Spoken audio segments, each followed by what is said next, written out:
Hello and welcome back to Getting to Know You, Owners Club exclusive podcast. Right now, hit that subscribe button right below, comment, add a like. Today's featured guest is Caleb Christopher. Hi, Caleb. Good to have you on. Thank you. It's a pleasure. Absolutely. I'm looking forward to learning more about you. So we're going to just jump right into it. Tell us about yourself. Yeah, Caleb is a guy that just works really hard on stuff that he gets hyper focused on. I build what's not there for me. I start working on a project and I go build two tools and something else to help me get the project done. And sometimes I share those with other people. And I basically have been able to turn that into a business, the TC company and now a title company. Wow, that's awesome. What part of the country do you reside? I live in Kansas City on the Kansas side. What brought you to Real Estate Investing 1 and Owners Club 2nd? Rich Dad, Poor Dad. That's what did it for me. I became an accidental landlord and I couldn't sell my house and I had to rent it out to buy the next one. That worked out because then I read Rich Dad, Poor Dad. So got the bug from there. And then Owners Club launched without a lot of clarity about what it was going to be about. But my experience said when I bet on pace, I win. And so, Pace Morby, I'll follow you, man. This is my second business I've built as a result of just being in his communities where he creates a lot of activity. And I'm the guy who's the perfectionist about things. So, as people forge ahead and make mistakes toward progress, I'm like, great, I see those mistakes. Let me start building systems to actually remove those mistakes in the future because it's a balance. I don't want to say that one is better than the other because the action takers create the opportunity for the perfectionist to follow along and start cleaning up and fixing things. And then together we build this beautiful ecosystem that operates smoothly. You really can't go wrong when you bet on pace. He definitely brings the value for us in Owners Club. So what is your current business model? What are you working on today? I have started a title company. That is my main thing right now. I have a TC company. We do creative finance all around the nation, but the title company has started in Colorado, and we're bringing all of our lessons learned from having done these things backwards, forwards, upside down, and sideways into the title industry. We found a couple of good title companies that get along with creative finance and TCs and things like that, but there's a disconnect. Their heart's not in it. I care about safe, legal, and ethical. And so I have to build that in from the beginning. But that's what I already did. Bringing that in from what I've already learned into the title world and codifying it into processes that have questions built in for the title company so that it's not all subjective. It's actually regulated by internal policies and things like that. I was just building swim lane diagrams, which is a diagramming of a process. What has to happen?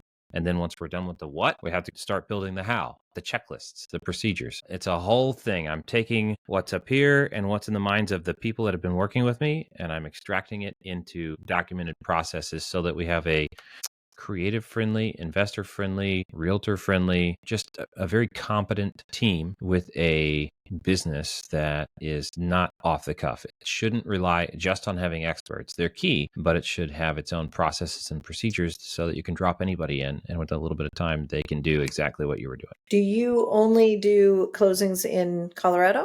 Or do you do other states as well? We are looking at adding a couple of states, but I'm still fundraising. As of today, tomorrow's my last day of fundraising, and we're raising $300,000 for growth and marketing. In the business plan, the company works because we're already operational. The company works with or without funding. It's not that I don't care, but if we don't get funded, it's not going to hurt me. So we're funding to do marketing and growth. But in the business plan, it accelerates our growth by about 2 years to have that capital up front. We're selling 10% of the company to people for $300,000. We've got 8 or 9 or 12 participants so far. I don't remember what the number is. But if we hit our target, then we're fully funded, but we can also move forward with less. After this publishes, is there still an opportunity if someone wanted to come in kind of the back door behind that? Now, I want to respect the people who've committed funds already, but we've got 230 right now committed as of Wednesday. If we don't get any further or still somewhere less than 300, then I have to go back to all the other people and say, our business plan was a $300,000 capital raise. We did not hit that mark. Would you like to still move forward? Here's what I've adjusted to accommodate for less happening. I feel relatively secure in that because I already wrote the business up with 2 pro formas, funded and unfunded. So if we're mostly funded and it was going to work unfunded, I'm pretty confident people are still going to be on board. But it is their choice, and I want to make sure I honor that to say this isn't exactly what you bought into in the first place. All that to say, if we underfund and move forward, absolutely, we can finish funding over the next 6 months as somebody sees and they're like, I like the way Caleb approaches title and his focus on the customer experience being the king of all things when it comes to running title. Where are the other states that you're going to explore next? The first two I'm looking at, Missouri and Arizona, and then Tennessee is on the list as well, Florida and Texas. Right now, for me, Texas is last because there's some special things about attorneys. It takes a lot longer to get ready there, and I don't need to focus on getting into another state. I need to market in Colorado and capture 1.5% of the market share. That's our objective. That's where I want to honor my investors is you put your money into this Colorado business plan. Now, if Kathie says, hey, I've got 4 deals a month in Missouri, can you get your license over there? I'd be like, yeah, let me look it up. Oh, it's a couple grand. Absolutely. I can just get licensed and you bring the transactions to me. It doesn't mean I go start doing events and marketing and spending my time to split focus. That's not what I want to do. But if it adds revenue, that's in line with what we're trying to do. That's basically how I'm going to manage and respect my investor commitments. Name a couple problems in your business right now that if someone could solve for you, what would they be? Self-service. If I could do self-service for checkouts of certain things, that would help a lot. Right now, it's cheaper and easier just to take an order, fill it manually, and do it. But that's not super scalable. Marketing is the other piece. It's the self-service piece and then marketing. And I would create a more worthwhile self-service problem if I had solved the marketing piece. I've already got a plan though. It's already in the business plan that I've got a marketing strategist that we're going to bring on as a consultant. I've got one full-time marketing person on staff. If marketing depends on Caleb, it's just throw stuff at the wall and see what sticks. But I really want to move to a strategic approach where they're telling me what to do. They're scheduling events to me and saying, hey, you need to go book a flight because you're going to Denver in 2 weeks to talk at this event. Oh, good job, guys. Thanks. Let me just go out there. That's what I need is that next level of marketing, promotion, and planning. What is the best way to contact you? CalebChristopher.io is an easy way to get all my contact info, connected to all my businesses, etc. We will put that in the show notes so everyone has easy access to Caleb. Bring him value, bring him deals that he can do for you in Colorado. So TC service combined with title, or no, separate. Let's stop and talk about that a little bit more. They need to come with their TC and all of that. I mean, you don't have to have a TC to run a file necessarily, but if you have one, yeah, a title company's a title company and Creative TC consulting firm is just the TC consulting firm. It's possible that a customer at one will be a customer at both at the same time.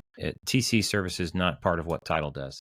If we do a really good job at title, we will reduce the need for a TC, especially the less complicated TC work. That's just a matter of poor communication on the part of the title companies. I told my team this just recently, again, after the 100th time I've said it before, not because they're getting it wrong, because I never want them to forget. If somebody has to ask you a question, a boss, a customer, whoever, you've probably already failed to communicate effectively with them or via their preferred means. So you've either overestimated how good you are at communicating, you've underestimated how much they need communicated with, or your format is not in a way that they ingest and understand. If you're writing a wall of text, that's not effective communication for some people. Other people, absolutely, that's the way to do it. So when somebody asks you a question, just take it upon yourself to ask, how could I communicate better with this person so that they wouldn't have had to ask that question? Sometimes there's not an answer. A lot of times there is. The same thing is true at title companies. Why are we waiting for people to call us to give them updates? Why aren't we proactive with a bottom line up front? That's another thing I teach. Hey, here's the headliner. No action needed from you. This is just an update. Here's what's critical. We're working on it. Expect to hear back in 3 days. That's a bluff and a witness. That's the format we communicate. Bottom line up front, you start with the punchline. Witness. What is the next step? WITNS. Give me a bluff and a witness on every email and everybody's happy. I love it. That's amazing. Well, thank you so much, Caleb. Appreciate you being on the show today. Everyone, please hit that subscribe, like, comment, share this. Let's blow this thing up. Thank you so much. Yep. See ya.